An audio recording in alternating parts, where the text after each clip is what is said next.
kulan wacan daawadayaal ku soo dhawaada warbixin gaaban oo isla markaana idinkaga diyaariyay hooyo iyo carruurteeda oo ku dhibaataysan xeryaha qaxootiyada ee Dadaab ee waddanka Kenya.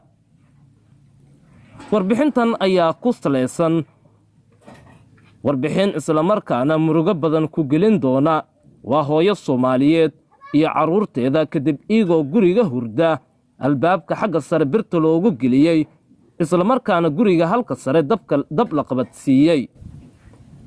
Hooyada ayaa isla markaana waxay ku soo baraarugtay daraska oo buuqaya oo isku dayaya inay dabkaasi damiyaan carruurtana ay guriga ka badbaadiyaan, laakiin guriga ayaa ahaa in birta kor loogu geliyay isla markaana lagu quflay kadibna dabka la qabadsiiyay. Ilaa iyo hadda hooyada iyo dhammaan bulshada ayaa waxay kala garan waayeen cidda ka dambeysay falka lagu gubay gurigaasi. laamaha ammaanka ayaa durbaba halkaasi yimaaday si ay isla markaana ay u damiyaan dabka isla markaana ay gacanta ugu soo dhigaan cidda ka dambeysay falkaasi. isla markaana bulshada ama muxsiniinta Soomaaliyeed ka codsatay in la soo caabiyo. ugu horeyntii hooyo sidee wax u dhaceen? magacayga Shamsanuur Axmed Ali dhahaa. dabka tawasacay bareed aniga waan hurdaay dhinacaas darbiga xilka sariirta agteeda dabka igu soo qabsaday. wixii ku dhajina ma sheegi kari tawasacay bar habeen ma ahaay ujeedada dabka ruuxii ku dhajiyay ma sheegi kari oo cadeen uma haayo.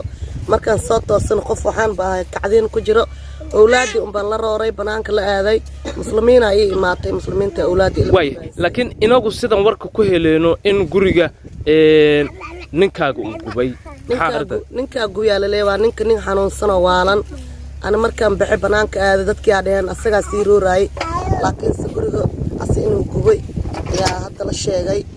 marka dhibaatooyin fara badan ay haysataa ruuxi muslimiin inay caawiso ayaan doonayaa banaankan fadhiyaa.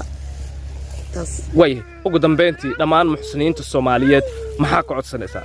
waxaan ka codsanayaa inay caawiyaan oo banaankan fadhiyaa oo inay caawiyaan qof muslim oo muuqayga iyo maqalkayga arka inuu caawiyo. waxaan haasta mala garan ma haasta guri ma haasta wad u jeedaa. marka waxaan ka codsanayaa inay caawiyaan muslimiinta dhammaan meel walba ay joogaan.